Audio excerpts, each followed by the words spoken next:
Assalamualaikum warahmatullahi wabarakatuh. Halo semuanya. Perkenalkan, nama saya Zini Kurniawati dengan NIM A420-2052 dari kelas 6B. Jadi di video kali ini saya akan membahas sedikit tentang sendi-sendi pada tubuh manusia beserta fungsinya. Oke.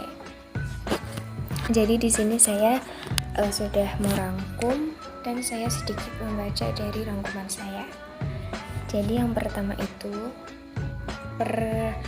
pengertian sendi sendiri itu adalah tempat bertemunya dua atau lebih tulang sehingga berperan untuk tubuh. Perannya itu untuk menghubungkan tulang, memberi struktur, dan juga membantu otot untuk menggerakkan tulang. Jadi bukan hanya untuk bergerak saja. Menjadi 3 jenis. Yang pertama itu ada sinartrosis atau sendi mati. Terus ada amfiartrosis, itu sendi kaku. Dan yang terakhir adalah sendi diartrosis atau sendi gerak. Oke, kita akan membahas satu. Pertama adalah sendi sinartrosis atau sendi mati. Jadi sendi mati ini jenis sendi yang tetap atau dia itu berbentuk seperti berserat-serat yang berfungsi untuk menghubungkan dua tulang atau lebih dan tidak menimbulkan pergerakan. Makanya namanya itu sendi mati. Nah, yang selanjutnya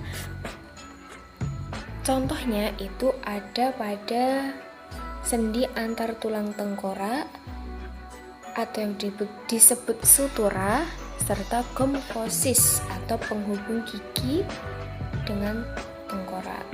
Yang bisa dilihat di gambar sebelah sini.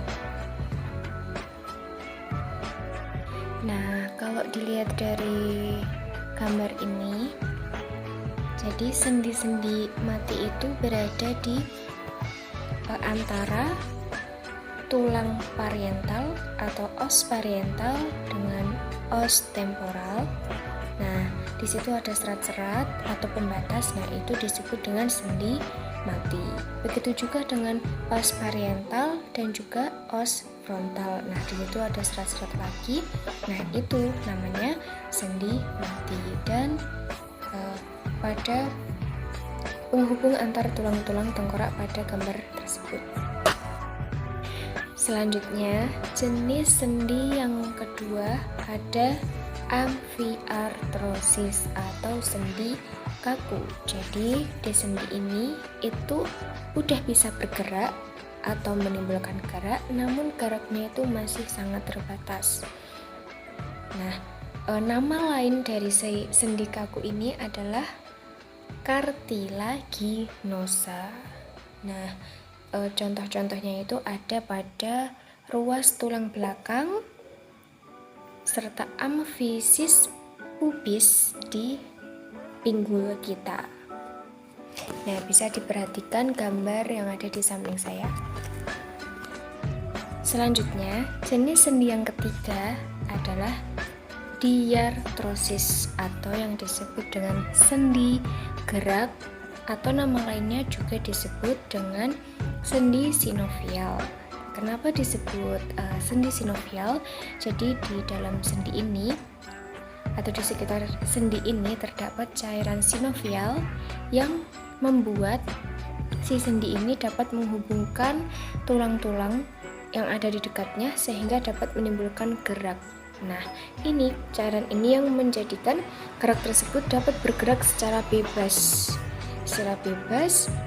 atau yang bisa disebut juga cairan sinovial ini dengan pelumas atau oli pada tulang-tulang di tubuh kita.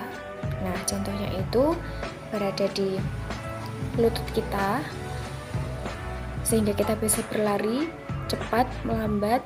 Terus ada di tangan kita, ini juga termasuk. Nah, di dalam jenis sendi ini masih banyak sendi-sendi yang lain. Maksudnya jenis atau macam-macam sendi di dalam sendi gerak ini. yaitu ada 6 sendi. Yang pertama ada sendi putar atau yang disebut dengan pivot. Nah, di dalam sendi putar ini memungkinkan untuk satu tulang kita dapat melakukan putaran dengan tulang lainnya. Nah, contoh dari sendi putar ini terdapat di antara tulang hasta dan tulang pengumpil. Nih. Jadi kita bisa berputar satu sama lain, lihat. Nah, kita bisa memutar ke arah bawah dan juga ke arah atas. Itu contoh dari sendi putar. Selanjutnya ada sendi geser. Sendi geser itu nama lainnya plane. Nah, jadi sendi ini itu memungkinkan adanya pergerakan tulang yang sama-sama datar. Contohnya itu pada sendi interkapal yang menghubungkan tulang-tulang di pergelangan tangan. Dia bisa digeser. Nah, selanjutnya ada sendi pelana atau yang disebut saddle. Jadi sendi pelana ini memungkinkan untuk bergerak secara bolak-balik dari sisi ke sisi, tapi tidak memungkinkan adanya rotasi atau perputaran, hanya bolak-balik, tidak berputar. Nah, contohnya ada di sendi penghubung tulang pergelangan tangan dengan pangkal ibu jari. Dia tidak memungkinkan adanya perputaran, tapi bisa bolak-balik ke kanan ke kiri, ke depan dan belakang. Tapi dia tidak berputar, dia hanya bolak-balik. Nah, selanjutnya yang keempat ada sendi engsel. Ini pasti sudah tidak asing bagi kita. Sendi engsel itu yang memungkinkan gerakan satu arah saja atau yang menyerupai pintu. Nah, pintu itu kan hanya bisa dibuka dan ditutup. Seperti itulah cara kerja dari sendi engsel. Contohnya ada di kedua tulang kita, kedua tulang siku-siku kita. Contohnya kita akan bisa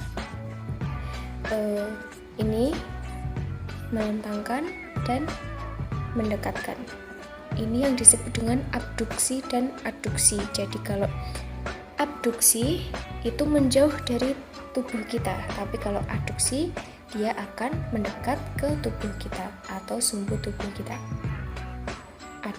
Abduksi, adduksi, abduksi, adduksi. Nah, yang kelima adalah sendi gulung atau kondiloid. Nah, sendi ini memiliki rongga elips dan permukaan tulang lain yang berbentuk seperti telur.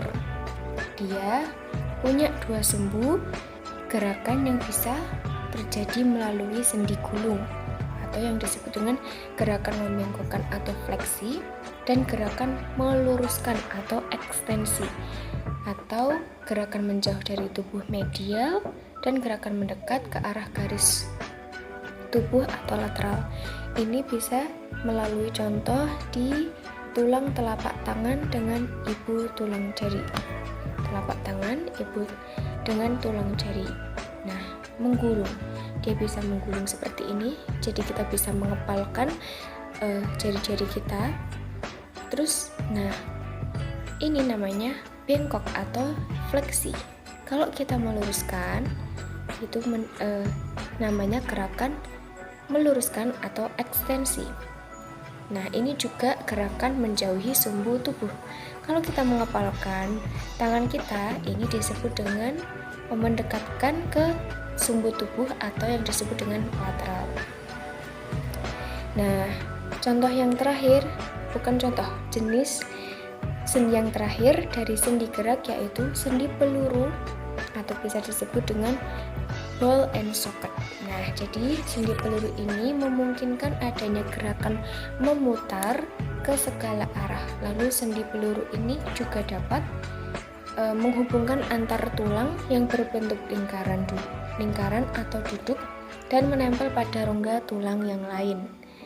Nah, contohnya pada sendi panggul, kita bisa bergerak dan memutarkan. Terus juga ada, nah, tadi tulang panggulnya ini bisa berhubungan dengan tulang paha. Ada juga dari tulang belikat dengan lengan atas, sehingga dia bisa berputar ke segala arah. Dia bisa ke depan belakang, dia bisa ke samping, ke atas dan ke bawah. Baik, sekian sedikit dari materi yang saya berikan mengenai sendi. Kurang lebihnya saya mohon maaf. Wabillahi taufiq wal hidayah. Wassalamualaikum warahmatullahi wabarakatuh. Sampai jumpa lagi.